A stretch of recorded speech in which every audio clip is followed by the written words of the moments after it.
Today we're going to take a short trip around Dingwall town centre to show you how much history is available in a very small space. Welcome to Exploring Scotland's History.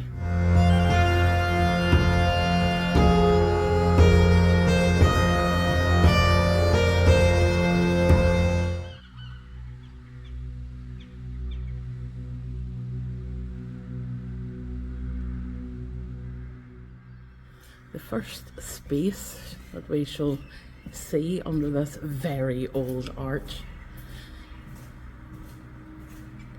is Dingwall Museum. Originally the toll booth, built in 1733, and the clock tower, it was attached in 1905.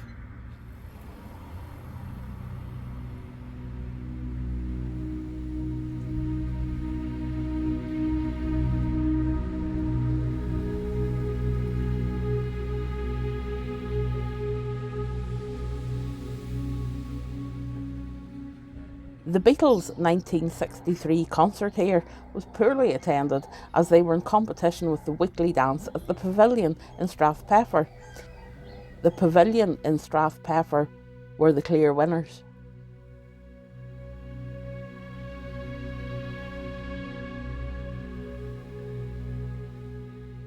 This is the Carnegie Library. It's part of the town hall. Andrew Carnegie provided £2,000 for a public library. He had made his money in the American steel industry. The windows all commemorate famous Scots.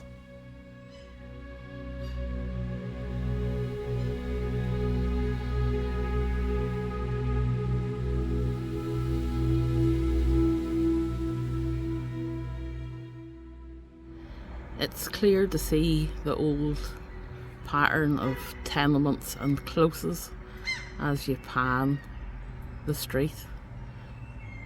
It's clear this has been here for quite some time. Like I say, this is part of the museum. A fantastic place, not open this morning, very early on a Sunday morning. This was a market town, and a market town wasn't a market town in Scotland without a market cross. And we're going to have a wee look at it. It's in the front window of the museum.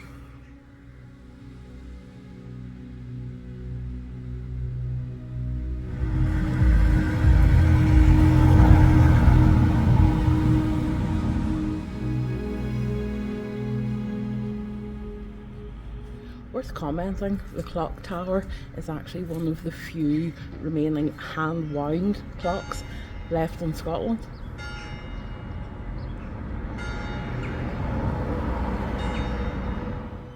This little building on the corner of Church Street was actually the first school, and it's even got its date on the wall.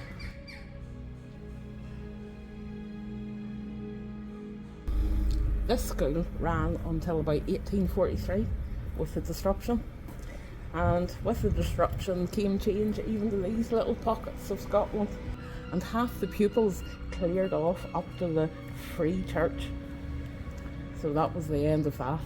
School was still utilised though. Apparently it was a centre for cockfighting. They came from far and wide. Sounds pretty rough, but okay.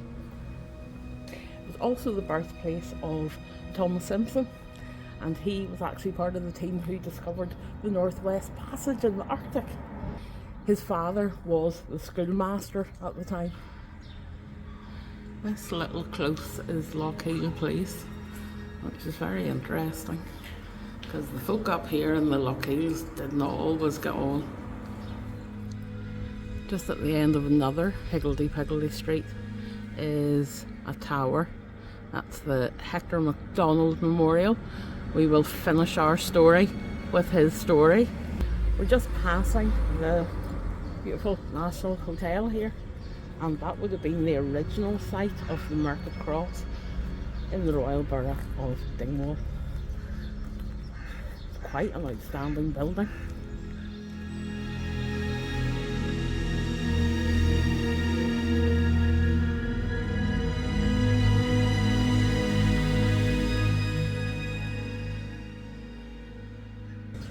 Dingwall has a rather impressive memorial for those that fell in World War I and World War II. Unfortunately, there's an equally as impressive list of poor folk that didn't come home.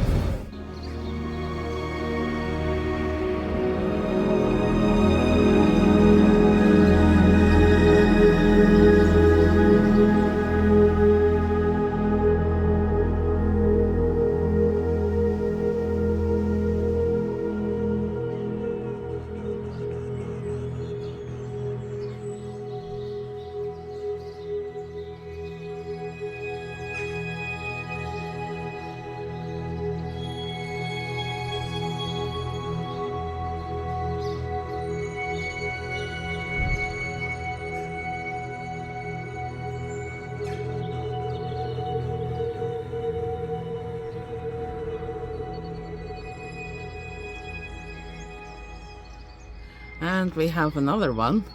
This is for those who lost their lives in South Africa.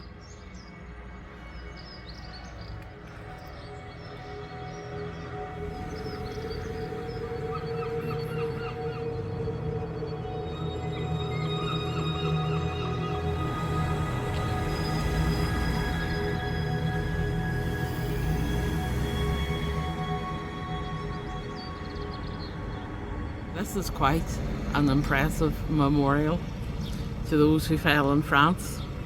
Especially impressive since the piece on the top they brought home from France.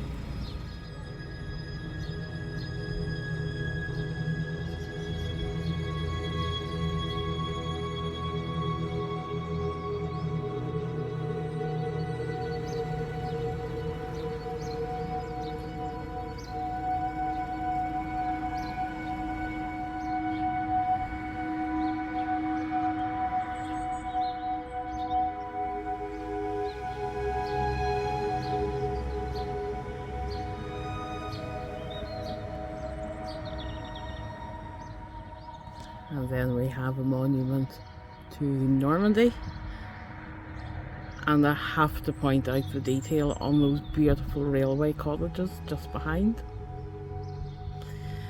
because this is the site of many monuments and also the train station, built in 1886.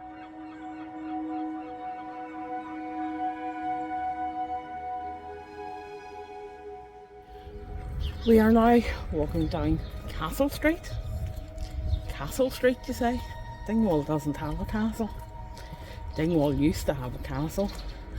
There is one piece of the castle left and we're going to see it. I can see it from here and it's really quite impressive. It is in someone's garden, so we won't be climbing about it as much as I usually would. It is thought that the original castle could have been built 1,000 years ago. Now, there isn't very much information on it. Folklore, of course, has its part in it too. The rumour is that Macbeth was born here.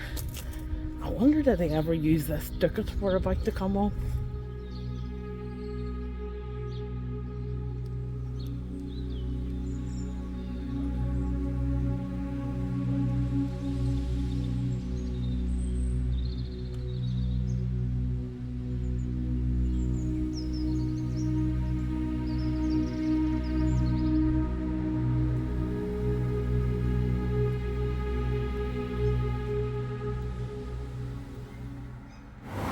Old Royal Hotel site, before it was the Royal Hotel and before it is whatever it is today, it was actually an almshouse, so a poor house for those that were hard up on their luck. And it was actually built by Gladstone's grandfather. Yes, that would be William Gladstone, 3 times Prime Minister. But his grandfather, a guy called Robertson, built the almshouse. This is Mansfield House. The plaque was put on here by Alexander Henderson, a wealthy citizen of the town, and it was to commemorate Queen Victoria's Diamond Jubilee in 1897. Guess what we're away to see? It's another monument. It's a rather impressive obelisk, which used to be more impressive. This memorial is just over 30 feet tall. It didn't used to be. It used to be 65 feet, but it was built so large and so heavy that it started tipping, and it was the Leaning Tower of Dingwall. It was removed and reduced in size, and now still in memorial of the first Earl, but half the size.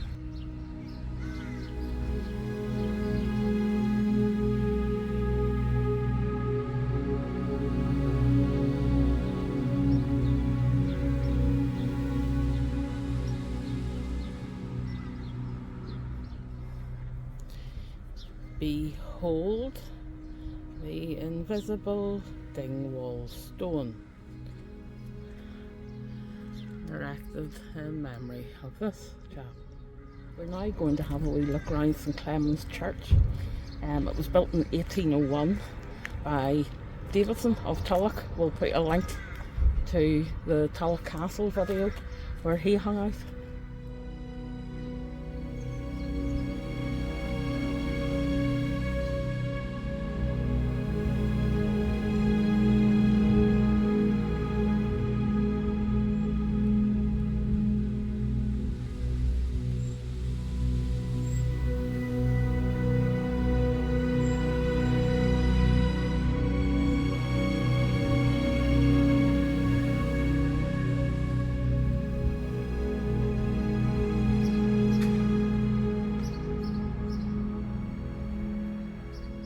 Why did Davidson of Tulloch build this church in 1801? Well, there had been a church there for a while, but a certain Kenneth Bain had a propensity for shooting pigeons. He shot one up in the roof of the church. It was made of heather, there was a spark, and the church burnt down.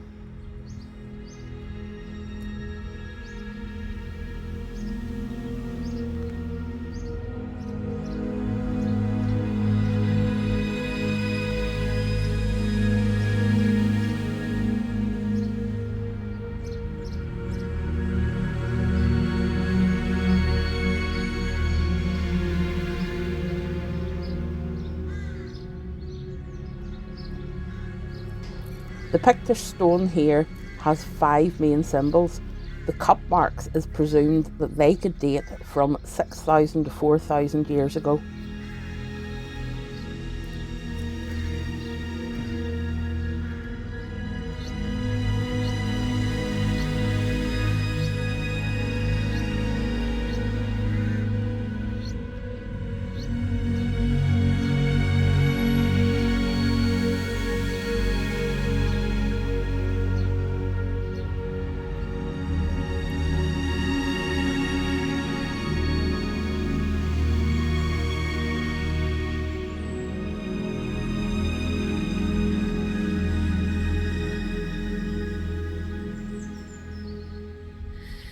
This is a row of rotten pier stanchions, and they mark the entrance to the Dingwall Canal.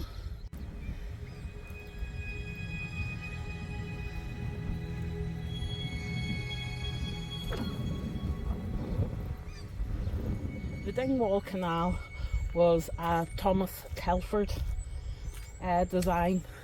This was actually his most northerly canal, probably one of the shortest as well, at just over a mile long. It was completed about 1819 and it wasn't really making money, maybe about £100 a year. There was coal and stuff coming in and out, but it wasn't financially viable. Thomas Telford appeared back up. He told them that to make the canal a success it would cost maybe another £100. That didn't go down well. The canal was eventually abandoned in the late 1800s.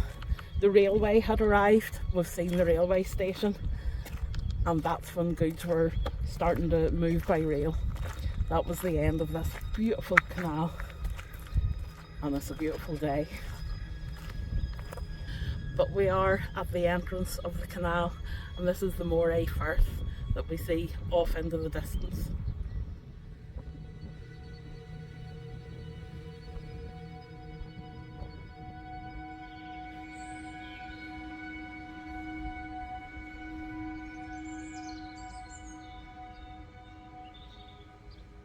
heading back through this old close. I think they're fantastic.